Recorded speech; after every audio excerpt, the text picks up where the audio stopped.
Change Your Life Through Love by Stella Terrill Mann. Chapter 2. We Must Love or Suffer. We are setting out on a life-changing project. The more clearly we understand exactly what we are attempting to do, the nearer shall we come to doing it easily and well. The first thing we must do is to learn about the nature of this force, which we hope to use to change our lives for the better. Most of us think we already know all about love, but if we did, our lives would be very different from what they are. So, to begin with, let's consider the need to know the law, or rules of action of this force called love. On every hand, we recognize the necessity of understanding the nature of the law, or rules of action governing forces all around us. For example, we know better than to pick up live coal with our bare hands. We observe that there is a physical law which says fire burns. We respect the law. We understand its rules of action. We know it will not respect us. We know it so well that we teach our children at a very early age to be careful how they handle fire, for fire will not be careful of them. Yet fire is a friend of man. There could have been no civilization without it. Only a stupid man curses the fire which he has allowed to burn him. A wise man learns how to use fire within the rules of its own nature, and so he makes of it a servant and a blessing. Again, when our airplanes do not fly, we do not sit down and cry that God is against us. We remember the force of gravitation. We look to the laws involved in aeronautics. We try to conform more nearly with the nature or rules of action of the forces we are trying to use. And if our electric light globe burns out, we do not sit in the dark and sigh that because it is the will of God. We should suffer the darkness with humility and grace. No. We look to the law of the force called electricity and meet its rules of action. Yet, when we find ourselves in prisons of fear, pain, poverty, and shame, we seldom stop to realize that we must have been breaking a spiritual law or failing to work with the nature of one we have set into motion to get the end we desired. We seldom see that now we're paying the penalty or experiencing the result. No, we don't stop to consider that fact, yet that is exactly what happens whether or not we know anything about the force or the law of its nature which we have set into motion, and whether or not we're trying to break a law. While we speak of breaking a spiritual law, we cannot actually do so. How long it will take the human race to learn as much about the spiritual forces and the laws which govern them as it now knows about the physical ones, no one can say. But the real world is the spiritual one. The spiritual laws are above the physical and mental laws which Jesus taught and proved, for example, when he walked on the water. We are constantly setting the spiritual forces into action. For example, every time we think, hope, plan, fear, desire, speak, act, or in any other way use our free will, we are dealing with the spiritual force of creating. Right use of this force creates a blessing. Wrong use creates a harm, even unto death. Throughout the universe, the rule holds true. The force will serve us or master us with equal ease, whether we are working on the physical, mental, or spiritual plane. The choice is up to the user, always. Obviously, we cannot live long enough to learn the nature or law of all the spiritual forces, but there is one way to be very sure we are using them to our good and not to our harm, and that is to learn the nature of the law of the highest force, love, and then to live within that law. That is exactly what we have already agreed we're going to do. We are now ready to ask, what is love and how does it work? Webster defines love as the benevolence attributed to God as being like a father's affection to his children. Also, man's adoration of God in gratitude or devotion. And Jesus said, God is love. He then defined God as spirit. The spirit of a thing is the essence or reality, the intent or purpose of it. So God is the very spirit or intent of love. Then love must be pure goodness. Love is also creative power. The very Father on whom Jesus called to do the mighty works we today call the miracles. Therefore, love is the power which created both man and the universe, the power which also sustains them and carries man forward. Love is a force which creates progressive good. Since good means beneficial, and since the crux of the law of creation are the words after its kind, then love is a force which creates good, and good only. If love is a power which creates only good, then it must be an intelligent power able to select, reject, and sustain. It must be able to decide and to remember. Thus we see that it is impossible for us to define the terms of love without defining at the same time the nature or rules of action of this force, how it works.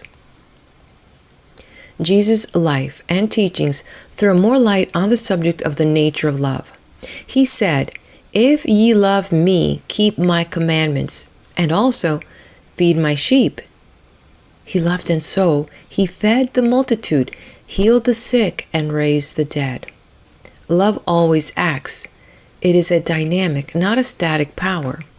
But we need not look outside our own hearts to know that if we love, we want to do something about it. And the more we love, the more we want to do. We know that the evolution of man on earth, his true progress from the animal toward the divine nature, has been the result of love, the desire for good at work.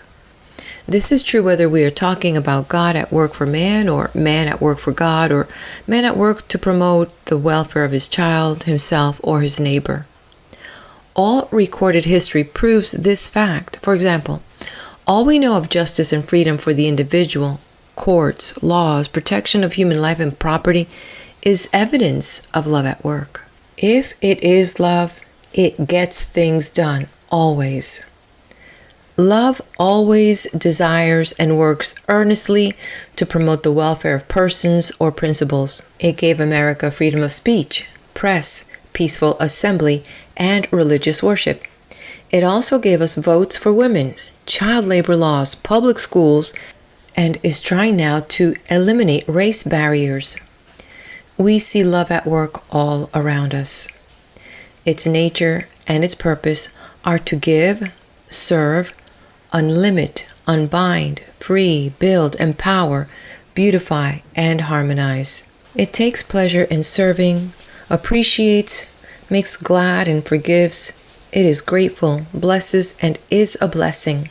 Without desire for good, all actions are idle or evil, and end in results which will eventually have to be torn down. This is a fact which the psalmist made clear in the words, "Except the Lord build the house, they labor in vain that build it." The Lord is the principle of love which created the universe and maintains it. Everything contrary to that spirit will eventually fall, just as the idea of divine right of kings, witch burning, and slavery have fallen. Throughout the ages, the moving, liberating power of love has been observed by all men, consciously used for definite ends of good and growth by a few men, but misunderstood and wrongly used or left unused entirely by most men. Someday we shall use this power as universally as we now use fire. We shall learn then to work with nature at the source. All our present failures in personal and national life can be traced to attempts to work against nature in one way or another. We could spend the rest of our lives talking about love and never say the final word. We can sum it up by saying God is love at work and love is God at work. When we set this force into motion for good and holy purposes, we cannot hope too much, nor dare too much. For when we are working with love, we are working with God. We can word a working definition. Love is the fervent desire for the progressing good of and the earnest effort to promote the welfare of blank. But whom shall we love? Whose progressive good are we to desire and to work earnestly to promote? What principles or things shall we care about with all the fervor of our hearts and seek to promote in order to change our lives to all good? Jesus summed it all up in the two great commandments as follows. Thou shalt love the Lord thy God with all thy heart and with all thy soul and with all thy mind. This is the first and great commandment. And the second is like unto it. Thou shalt love thy neighbor as thyself.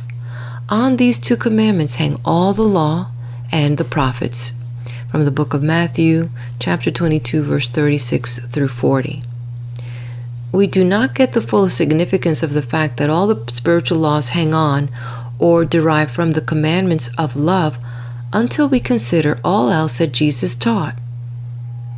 We are too likely to think of them as a beautiful ideal, something to think about on Sunday, a conception of a way of life impossible to man, designed for angels only. This reasoning leads us to thinking that the law remained merely an ideal and so has no teeth in it. A study of all the laws Jesus taught, indeed, our own observation of life all around us, our recorded history, analysis of our own problems, bring us to the realization that we must love or perish as individuals and as the human race. There is no way out.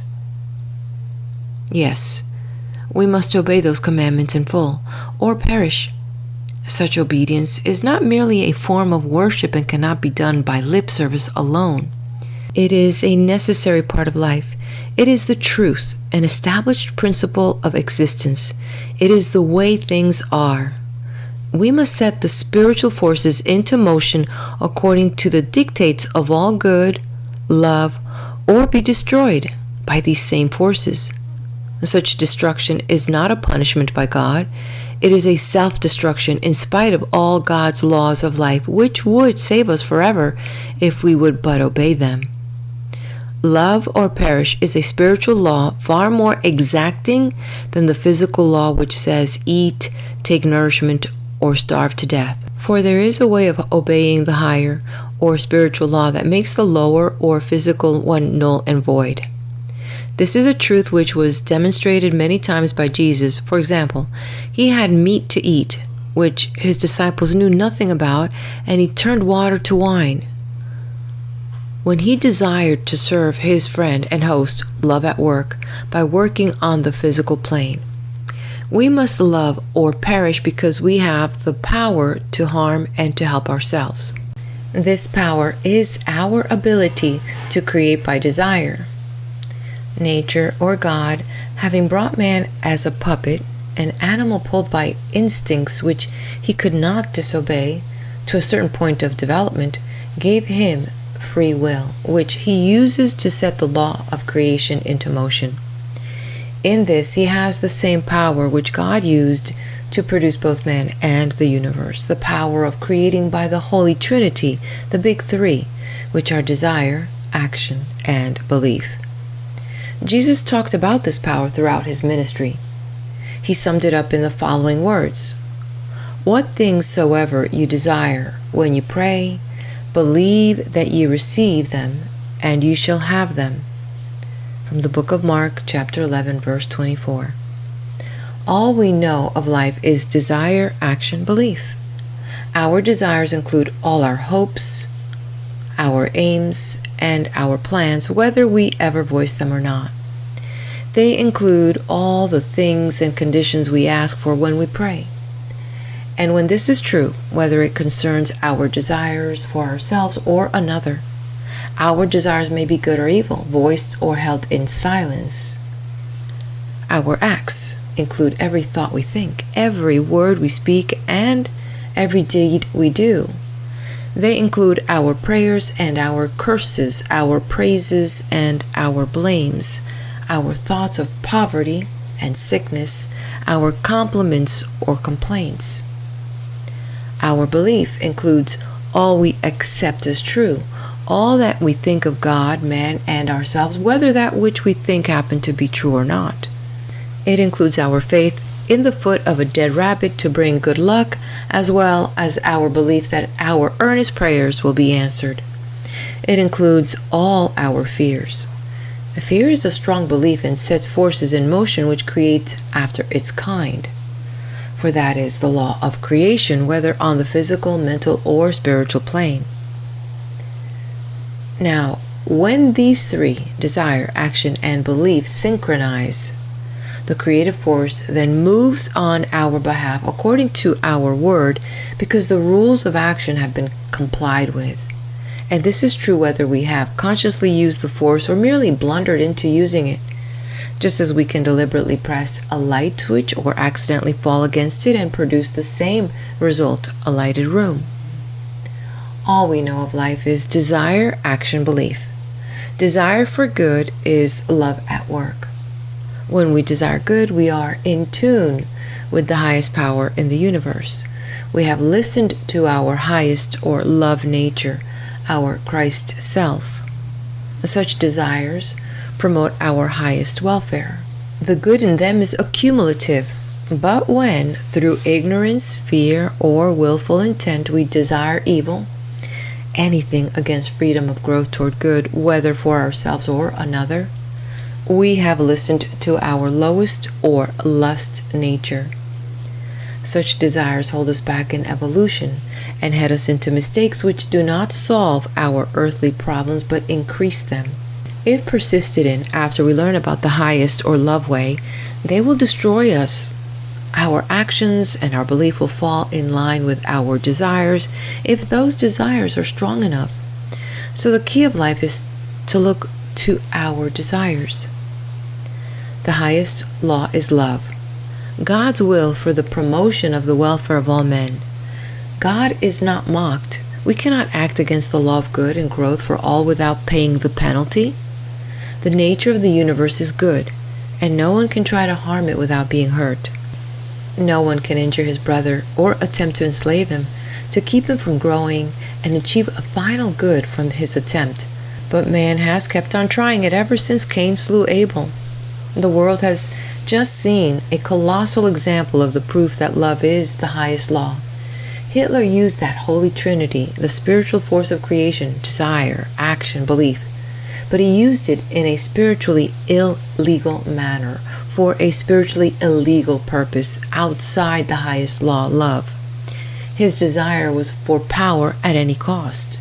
With his scheming, distorted, lustful mind, he believed in men, arms, and murder as a way of achieving his desire. His acts, including his thoughts, words, and deeds, were in line with his desires and his belief. And surely enough, at the lower level of the law, it worked for him. Being law, it is no respecter of persons nor of purposes. It could not be and remain law. So it worked, producing after its kind, until the higher law stepped in, as it always does, sooner or later. Love ultimately stops the one who works against good. Thus Jesus said, "On these two commandments hang all the law and the prophets." Love always has the last word, for God is love. The man bent on evil is whipped before he starts. No one can outwit God and overcome the spirit of all good. We see people who seem to be getting by, but that is because we cannot see far enough nor deeply enough. We are judging after temporary appearances and not after final facts. The element of time confuses us. It is not difficult to accept the fact that all wrongdoing, all acts against nature, all the will of God must surely be stopped in time, or we'd have chaos, not cosmos. We know order is heaven's first law. It is first law of earth too. Not even the vegetable and animal world could proceed without it. The difficult thing for most of us is to see that we daily punish and limit ourselves by getting out of order, by failing to live within the 3 parts of the 2 great commandments. If we are to change our lives for the better, we shall have to understand those commandments. The law of love being threefold, let's take each part separately and see why there is no safe way to use any of the spiritual forces except in obedience to love.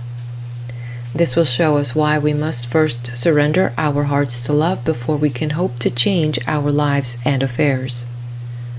First, we must love God with our mind and heart and soul.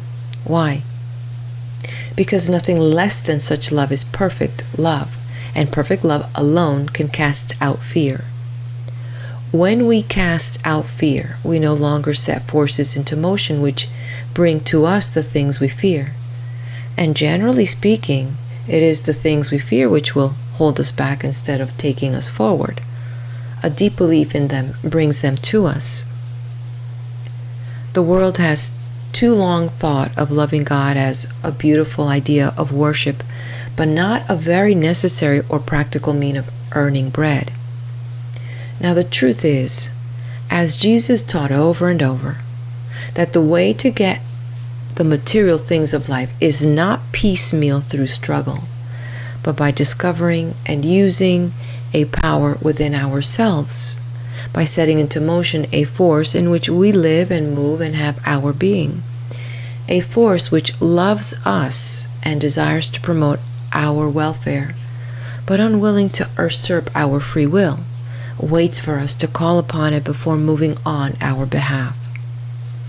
By loving, desiring all good, believing in all good, and calling upon this force, we do set it into motion for our welfare. We live in this spirit of good, and we have it within us. I in the Father, and the Father in me. Jesus explained the working of this force, love, in the Lord's Prayer. We can make our outer life, the earth, according to our desires, even as we can our inner life. We can create a heaven on earth. But until we learn to love all good with our whole heart, which means our deepest interest or purpose in life, and our mind, which means our active thoughts, which dictate our deeds and words, and with our soul, our very measure of being, we shall be asking amiss in our prayers and not aright. For we shall be asking in fear or ignorance or evil. We shall be asking, as Jesus said, that we may spend it upon our lust, and we shall wind up in trouble every time by asking and receiving that which hurts us. We must love God, the principles of good, truth, justice, mercy, everything that we know to be good, or we cannot really love life. The purpose of human life is growth toward the ultimate, God or good. We cannot desire to grow toward perfection, to go on in evolution, unless we love life. For we have free will. The choice is ours. No desire, no growth. No growth, and we cease to be, for we cannot stand still and we cannot go backward. Again, God is pure goodness. If we do not love goodness, we are not for it.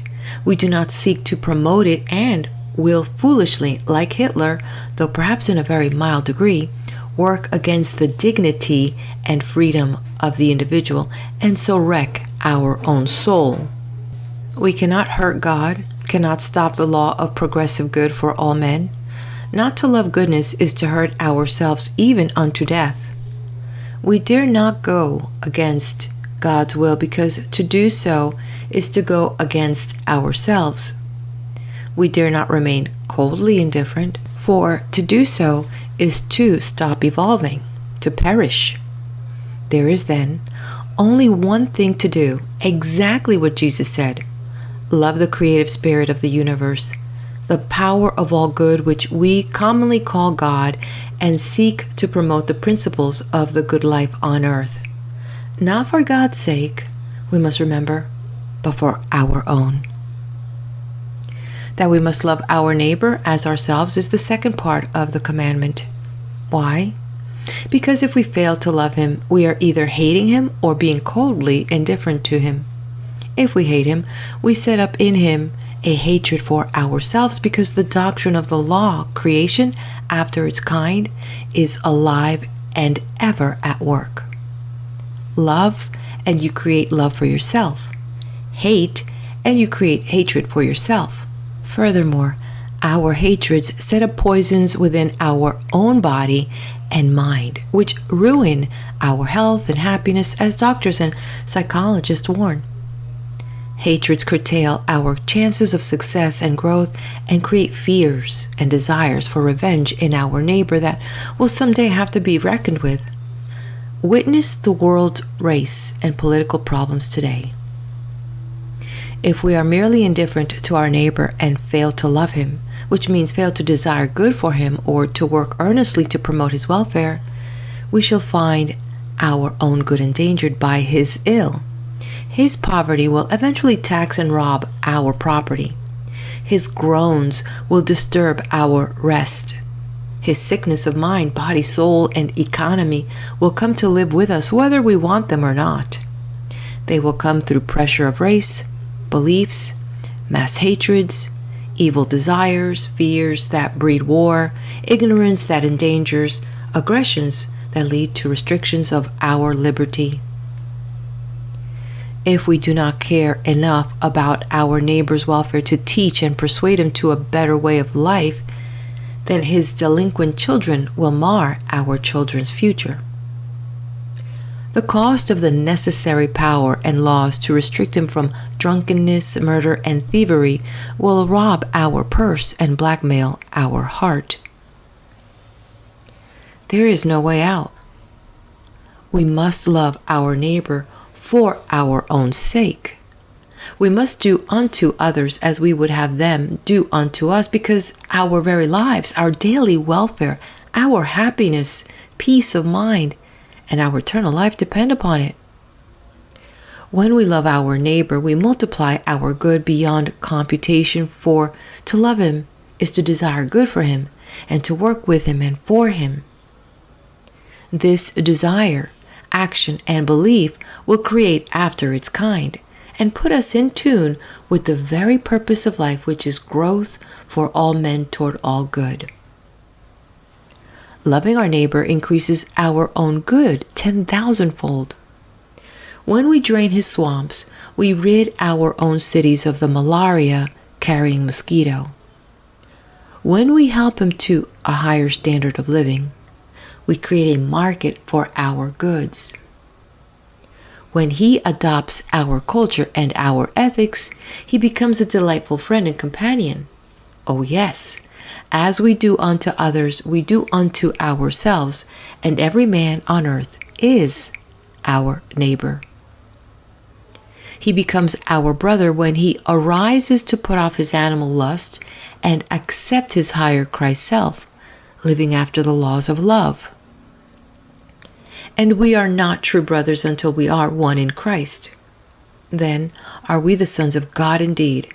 Before, we are only the children of God. Loving our neighbor is not only a form of worshiping God, it is a necessary part of evolution. Eventually, we shall rise to the level of moral consciousness, which desires the love of all men for the great joy it gives. But until then, the best way to save our own lives and good is to love our neighbors as ourselves. The third part of the law is that of loving ourselves. Why? Because until we do learn to love ourselves, we shall find we cannot really love God or our fellow man. To fail to love ourselves is in the largest sense to deny God, to refuse to accept the very gift of life within us. If we do not love ourselves, we will not seek to promote our own welfare. We will sulk and hide and deny our gift. To love ourselves is to stir up the gift of God within us. Greed, selfishness, cruelty, hatred, laziness, and other loveless qualities or acts prove lack of respect and love for self or soul. If we do not love ourselves, we shall not desire to reproduce ourselves. We shall not even promote or attempt to maintain our physical and mental health. If we do love ourselves, we make every attempt to continue to live, to love, to learn, and to grow toward our ultimate destiny. We should all be happier than any king ever has been. We should be glad that we exist and keenly aware and appreciative of our abilities with eagerness to use them for our own good and for the advancement of all men in God's plan for man. Until we can truly love and appreciate this being which God created and needed, we may remain ethical and be good, perhaps, but we will merely exist, not live. If we do not love ourselves, we may reduce our whole lifetime to little patterns of conduct of which we and perhaps society in general approve, accomplishing little, vegetating, failing to measure up to what the Spirit of good expects of us. Summed up, we must learn to obey the commandments of love or perish. On the other hand, once we learn to bring every desire, action, and belief under the law of love, we shall find the solution to every problem known to man, and we shall grow on in peace and joy beyond our present ability to imagine, toward perfection, toward God. There are two sides to love. We must love and we must accept love. To fail in either is to defeat our own purpose in being on earth. But how are we to bring every desire, action, and belief under the law of good? First, by establishing love as the highest law of our life. We start this process by surrendering our hearts to love. This will bring our desires and our belief under the law of love. Then we shall learn to speak, look, listen, and think with love, which will bring all our actions under love. When we have gone that far, we shall have no trouble in trying to work with love and will trust love to solve all the problems of life. Strictly speaking, there is no separation in these steps to changing our lives through love. We break them up here in order that they may be more easily handled. Their total is our attitude toward life, which includes our attitude toward God and our fellow men, as well as toward ourselves. For life is a wholeness made of many parts. To review before we start the process of surrendering, we create the conditions of our lives by our desires, actions, and beliefs. Our desire tells the creative force what it is we want it to do. Our prayer, or request by word, deed, and thought, sets the force into motion to produce that which we have desired. Our faith or belief is our mental acceptance of that which we have desired or ordered. When this has been done, the law of creation has been complied with, and it is done unto us. We are going to learn how to stop desiring, acting on, and believing in that which will harm us, substituting all that which will produce good in our lives, the lives of others, and the very universe itself. Along with this, we are going to learn how to accept love. For love is the force which creates good. Its nature is to create more good than existed in the first place. Its purpose is to carry the beloved forever forward. End of section. We move on to part 2, titled How to Establish Love as the Highest Law of Your Life, and chapter 3, Surrender Your Heart to Love, in the next video. I'll meet you there. Hit that like button, subscribe, leave me a comment, let me know you are here.